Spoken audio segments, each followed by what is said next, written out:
Waanan si waliin haasa'u hin qabu sin jechaa jirti miti. Sanarra immoo dhiira wajjin akka jirtu sitti mul'atu.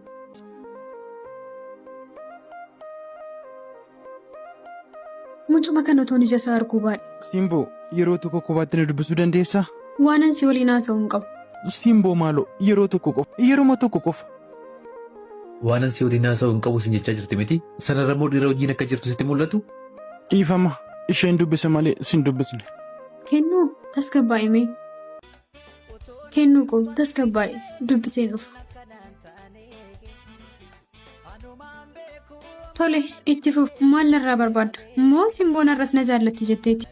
Si dagachuun salphaa osoo ture halkan guutuu maqaa kee yaamee hin bo'u ture. Onneen koo ammas eegaa jirti. Ati garuu deebi'uuf hin yaaddu. Maal asitti balleesse garuu? Wal jaallachuun qofti hin gahu. Waliif hubachuun murteessaadha. Si jaallachuun koo siif yaaduun koo badii yoo ta'e dhiifama.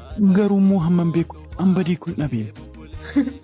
Jaalalli nama jaalateef malee nama jaallatameef qoosaadha. Si amanuu yakka ta'e eega jibbi rakkoo furee an filannoo keessiifan kabaja. Tole anis akkanaaf kabajuun barbaada. Ammaan booddee jireenya koo keessaa bahe. Sin beekuu nan beeku. Na dagadhu tole. Nama jaalachuun baay'ee salphaadha. Garuu immoo nama jaalatan dagachuun baay'ee ulfaata. Yaadeen ulfaatu.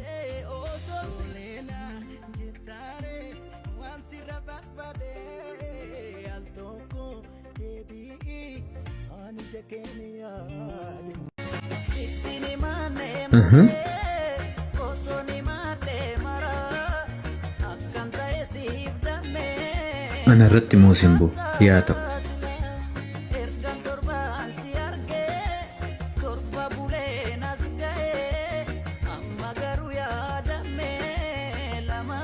Naafi koo. Ookoo Simboo ko. Na dhuftee? Taa'i. Tole. Naaf jirtaayi.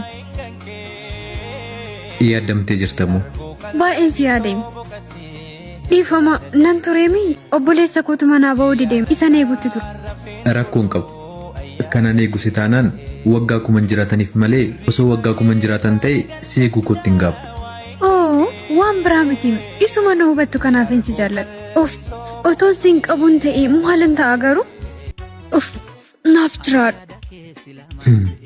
Garuu maalan sitti balleessee Simboo koo narratti maaliif waan akkasii yaadde? Osoon si gammachiisuuf oliif gadi fiiguu osoon ofirraa sitti aanesiif dhiphadhu moo maalan sitti hir'ise?